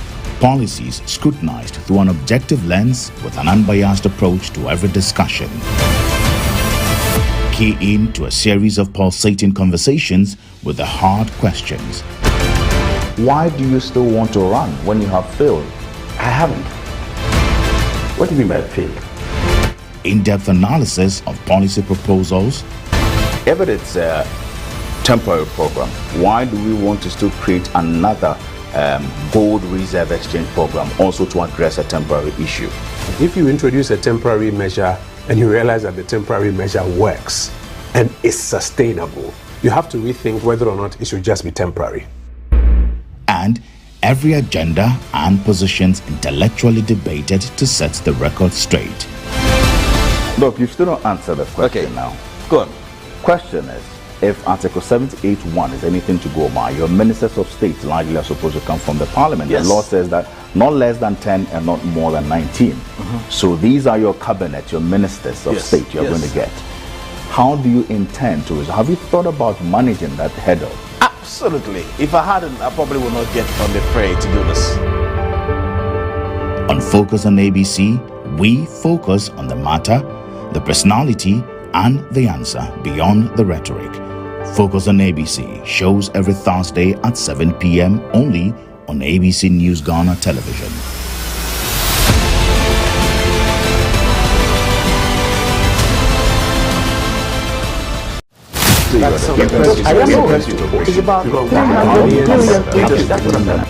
This is where the headlines are probed. Policies scrutinized through an objective lens with an unbiased approach to every discussion. Key in to a series of pulsating conversations with the hard questions. Why do you still want to run when you have failed? I haven't. What do you mean by failed? In-depth analysis of policy proposals. If it's a temporary program, why do we want to still create another gold reserve exchange program also to address a temporary issue? If you introduce a temporary measure and you realize that the temporary measure works and is sustainable, you have to rethink whether or not it should just be temporary. And every agenda and positions intellectually debated to set the record straight. Look, you still don't answer the question now. Go on. Question is, if Article 78(1) is anything to go by, your ministers of state largely are supposed to come from the parliament. The law says that not less than 10 and not more than 19. So these are your cabinet, your ministers of state you're going to get. How do you intend to? Have you thought about managing that header? Absolutely. If I hadn't, I probably would not get on the fray to do this. On Focus on ABC, we focus on the matter, the personality, and the answer beyond the rhetoric. Focus on ABC shows every Thursday at 7 p.m. only on ABC News Ghana television.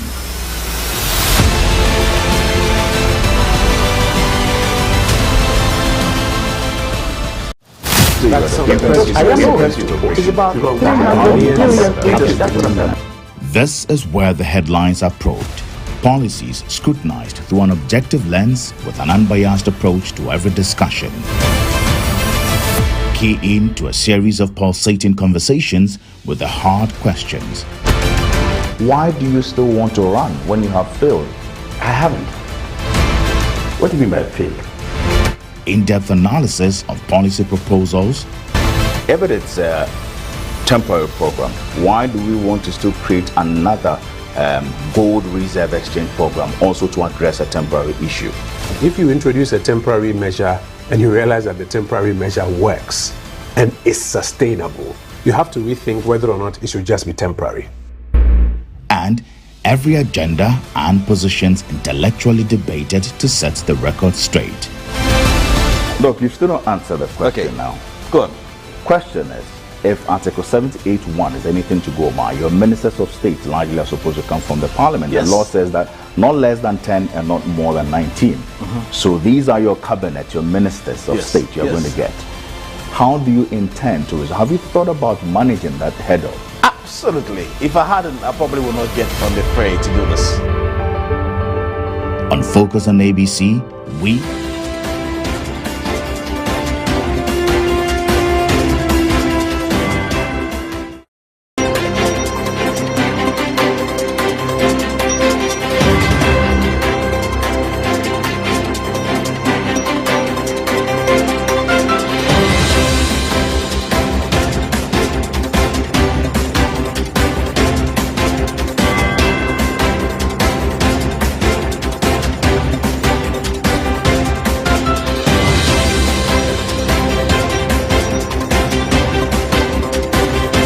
affect the status of any member of parliament. So the point being sought to be made from Article 97+2 is that even a merger of political parties in the life of any parliament has no effect whatsoever on the status of a member of parliament. Thus, if today the NDC and CPP, respectively, come together, okay, because I don't want to see, okay, sound right. So I would prefer a merger between the MPP and CPP as occurred in 1996. So, respectfully, indeed, the implication is that if in the first Parliament of Ghana, the MPP had elected to contest parliamentary elections, which we all know from history that they did not, and in the course of the life of that Parliament, as actually occurred, a merger between CPP and MPP occurred, the status of a member of Parliament selling a ticket of MPP as an MPP MP shall not be touched, shall not be affected by the Constitution. So if indeed MPP and CPP had come by an arrangement, as they did actually in 1996, that for the Elembele constituency, the MPP will not contest, and the CPP rather will contest, which indeed was the case. But the MPP at that time already had a sitting member of parliament in the Elembele constituency, and by virtue of that had more or less ceded his interest or right to a CPP member. Respectively, that would not necessarily result in a vacation of the seat of the member of parliament. So if indeed on account of clause 2 of Article 97, it has been decided interest or right to a CPP member, respectively, that would not necessarily result in a vacation of the seat of the member of parliament. So if indeed on account of clause 2 of Article 97, it has been decided that for constituencies already held by the MPP, for the purpose of the upcoming election, those candidates or those members of parliament shall contest on a ticket of CPP or a different political party. Article 97 clause 2 suggests clearly that the status of such members of parliament as MPs shall not be altered. So especially this, in my respectful view, fortifies the proposition we make that any decision by a member of parliament to change his political identity for an upcoming election shall not necessarily result in a vacation of that member of parliament seat.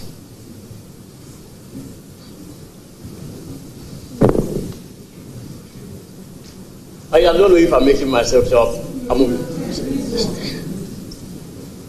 So, right. So, apart from that, I'll refer the court to Article 47, Clause 5 of the Constitution, which is also a further indication. 47, Clauses 5 and 6 of the Constitution,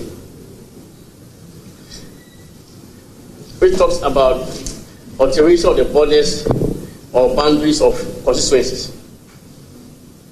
So the point is that the Constitution, as I indicated, anticipates that the change in the composition of Parliament or the change in an anticipated composition of Parliament in the future shall have no effect presently. And that is supported by Article 47, Clause 5, which vests the Electoral Commission with the power to review the divisions of Ghana into constituencies at intervals of not less than 7 years.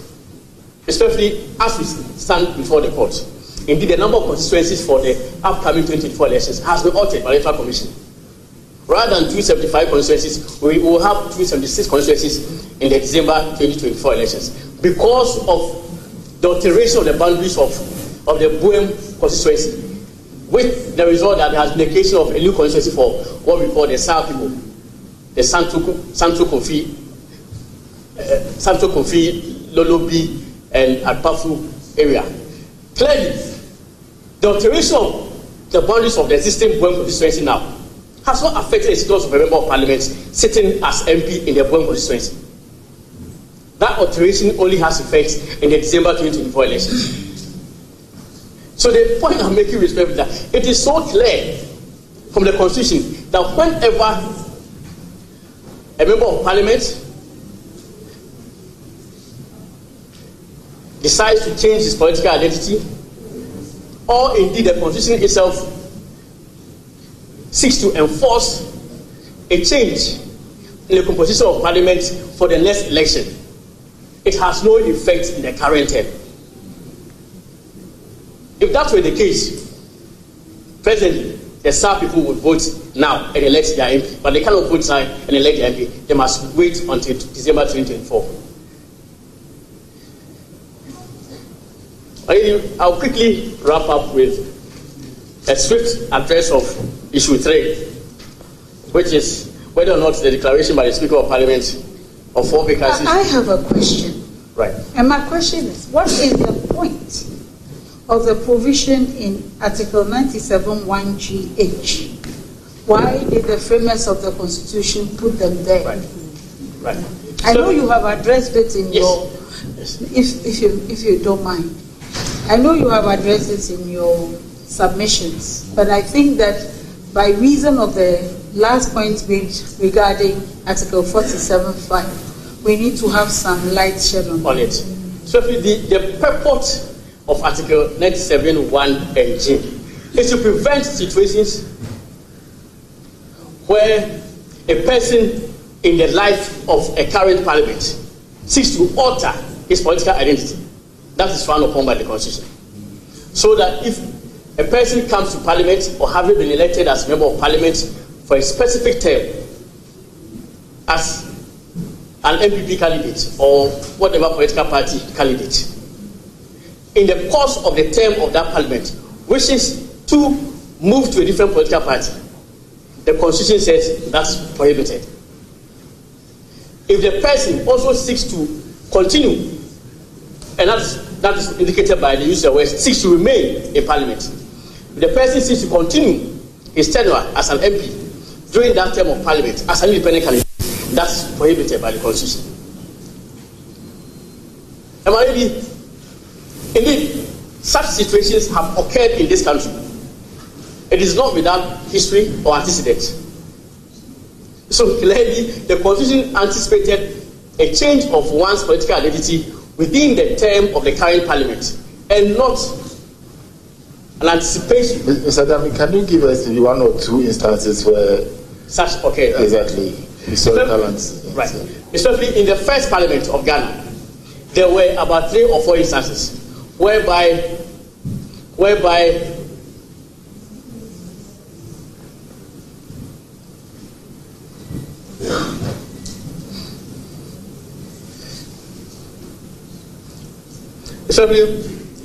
my Lord, in the first Parliament, there were 3 or 4, no, the first Parliament, 1960, under the 1960 Constitution, there were 4 instances in which some members of Parliament crossed carpet or changed their political identity.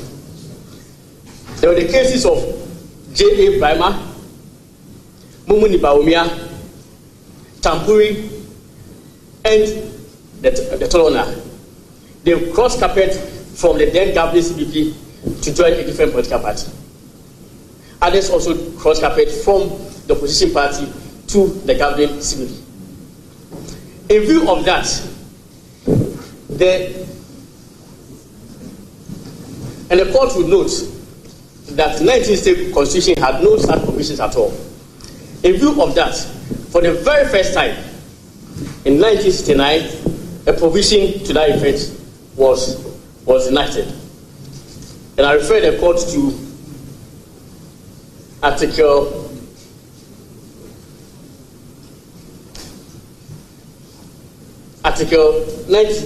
75, Clause 2, Paragraph G of the 1969 Constitution. That's when it was introduced. It says every member of the National Assembly shall vacate his seat in the Assembly upon the dissolution of the National Assembly. A member of the National Assembly shall vacate his seat in the Assembly if J. he leaves the party of which was a member at the time of his election to the National Assembly to join another party. This was the first time, the Second Republic, that a provision like that was introduced. The provision again was repeated in 1979 Constitution, and it was at Article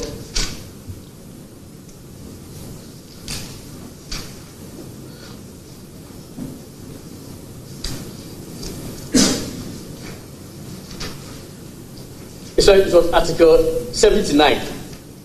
Article 79, paragraph I of the 1979 Constitution. I.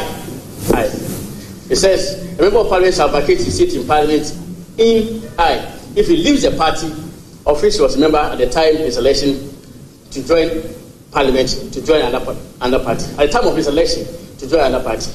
So that's it. Then the provision was repeated in 1982. It's when the 1992 Constitution took effect, a situation like that occurred. And I refer the court to the circumstance of Alhaji Wayo Seni, Professor Wayo Seni, who crossed carpet from the party on the ticket of which he had been elected as member of Parliament to join another political party. At that time, the Speaker of Parliament indeed rightly ruled that he had vacated his seat. Especially, this situation that we find ourselves in before the court had again occurred in Parliament, in the 7th Parliament. The Speaker of Parliament, just like the current Speaker, ruled that they had no vacation of seats. My respectful submission on that point is that such ruling was erroneous. The ruling that affected the status of Honorable Isiama Maledi, I laugh because the gentleman has suffered a lot. The last Parliament, he was declared to have been to have vacated his seat. This Parliament again, his seat has been vacated. One person. He suffered a lot. So, Maledi, and my point is that no matter the number of times an unconstitutional act is repeated, it does not ripen into constitutionality. This court has said in numerous cases. So you are rounding up. Yes, this court has said in numerous cases. It started from Tufuel Atejara up to the recent matter, I mean, ex parte charge or so. Yes, ex parte charge. 2007-2008, Supreme Court of Ghana report, volume 1, at page 213. That an unconstitutional act, no matter the times repeated, especially, does not ripen into constitutionality. So the fact that the previous speaker had ruled that Mr. Isiama Mwapo had vacated the seat, and that is being sought to be used as a precedent today, does not mean that it's constitutional. Especially, I'll be done on this case. You had only 3 issues. Yes. And you have addressed it. Already, I say that the court has the power to issue orders, and the orders and directions issued by the court shall be binding on anybody at all. Ex parte charge held same. The Republic vs. High Court, Fast Track Division, Accra, ex parte Commission on Human Rights and Effective Justice. Richard and the interested party. The court held at page 296 per Georgina Wood, CJ, that in relation to this matter, I think this was Dateba JSC. Dateba JSC stated that in relation to this matter, we need to remind ourselves that there is no parliamentary supremacy under our constitution. Rather, it is a constitution that is supreme. As the interpreter of that constitution, this court's view of the meaning of a constitutional provision cannot be preempted by that of any other agency of the state. In short, a provision in the constitution means what the Supreme Court says it means, and not what even Parliament has declared it means. I end on this note. The Supreme Court's power to interpret the constitution has been long upheld from Benjamin Awuno Williams 1970, over 54 years ago, up to date. The constitution means what the Supreme Court says it means. End of matter. Thank you very much.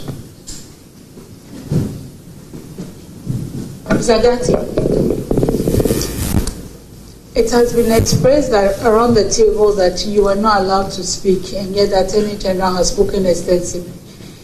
I'm sure there's nothing you want to add. I'm very sure there's nothing you want to add. My Lord, unfortunately, I agree with the sentiment that was expressed around the table, but I will not bore the court with adding anything. We agree. But I agree with the sentiment that was expressed. I think the Attorney General extensively referred to matters that was a statement of case without it being stopped. But you know, because why are you pointing there? The sentiment actually came from this side, and so you seem to be thinking it came from there. My Lord Justice Tanko, we know each other well, so I don't want to point somewhere. I was the one who stopped you, and I had made that sentiment that I think that if the Attorney General has had so much time to speak, I think that if you want to add something further, you should be allowed. I'll just add one thing. I think I'll just simply add one thing. What I'll add is that, my Lord, the provisions of the Constitution with regards to the underlying principles that is established with regards to democracy, the establishment of democracy. If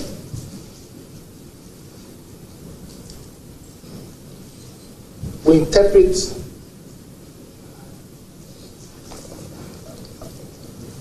Article 97(1) G and H,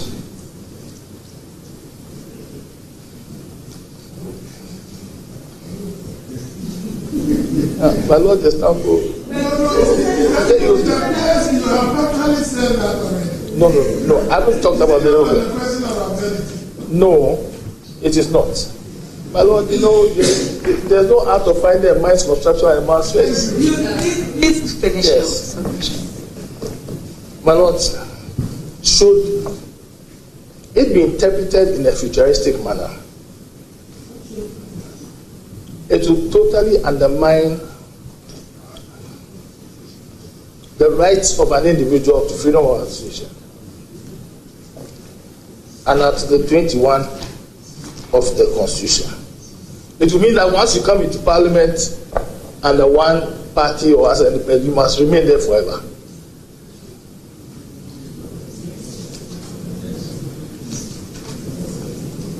That is simply, my Lord, what I want to add. And I thank you for the opportunity. Mr. That is so your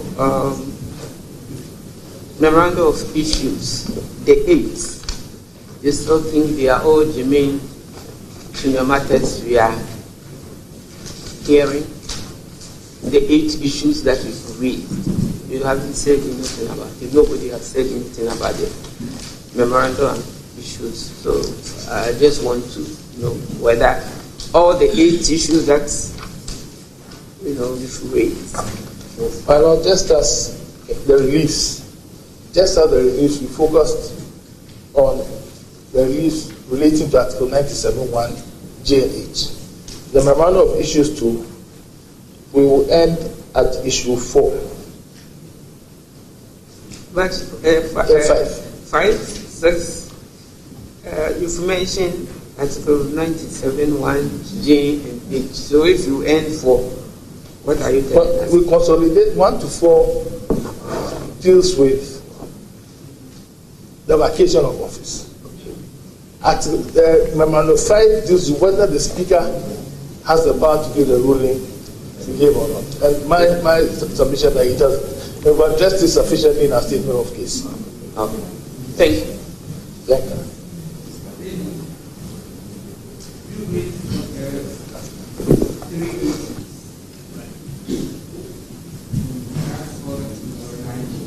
Yes. I think I consider this issue to be very germane. Okay. Thank you. Sit down. Mr. Gatti, I think I missed something. Did you say you are relying on your first to fourth issues and abandoning the rest? My Lord, I'm saying that first 1, 2, 3, 4 be taken as one determines all the issues before the court. So we should not expatiate on 5, 6, 7, and 8. What do you mean? Issue 5 is also relevant. Issue 5 is also relevant. We've addressed it extensively. Issue 5 is also relevant. Yes.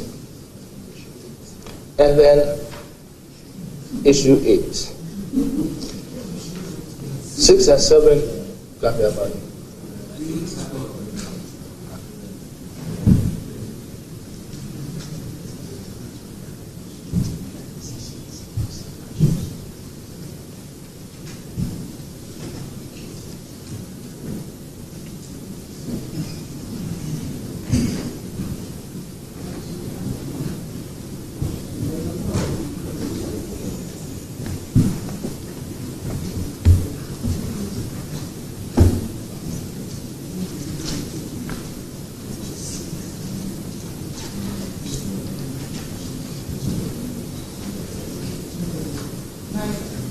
By court, the judgment of this court will be delivered tomorrow, 12th November 2020.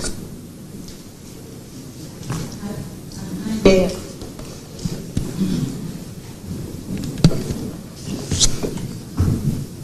Lords are most grateful. Lords, we are grateful. Why, I mean, of course, being entirely the prerogative of the first defendant to file anything at all. With respectfully, I think that if the first defendant came before the court at the last agenda date, represented by counsel made representations before the court to file submissions at a certain point in time, elects not to do so, and then for no reason at all, elects also to appear before the court. Clearly, that is disrespect to the court. I made this observation because I'm the Attorney General, leader of the bar, and all that. Such conduct, with all respect, should not be tolerated by the court. Leave it to us, Mr. Attorney General. Leave it to us. I would rather advise that as a member of the bar for which you are the leader, you should reach out to him at the close of these proceedings to find out if everything is all right. Manuel, indeed, my friend, the Chief State Attorney, reached out to him on Friday to find out if processes have been done by him. So we've done our bit. Hardly did we expect that he would not even show courtesy to the court by not showing up. Thank you very much. Honorable Attorney General, I think at the last agenda, if my memory serves me right, you also said, when we asked that you should file processes, he said he had instructions to deal with the matters that he did, and then he will go for further instructions. So, if he has not been employed again. No, but my recollection is that that was before the firm agreement and then statement as to when process will be filed by the court. That was before it. But that's fine. That's it. We have a lot to deal with. That's fine. I'm very grateful. Right. So if we retire early, right, because of the public interest in the matter, we should be able to serve the people in whose sovereignty resides. Precisely. Yes. I agree. It's perfect. I'm grateful.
Before you rise, my client, as we were arguing, the plaintiff came in, so we'll be grateful if it's possible. We have signed the record.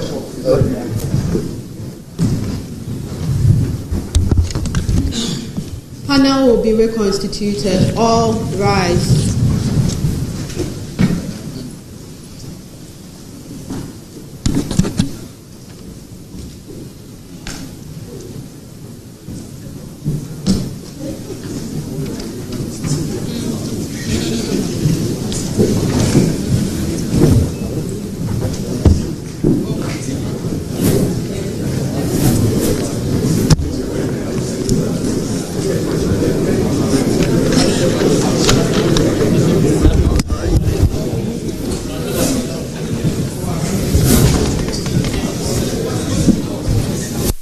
Yeah, go and do your interview.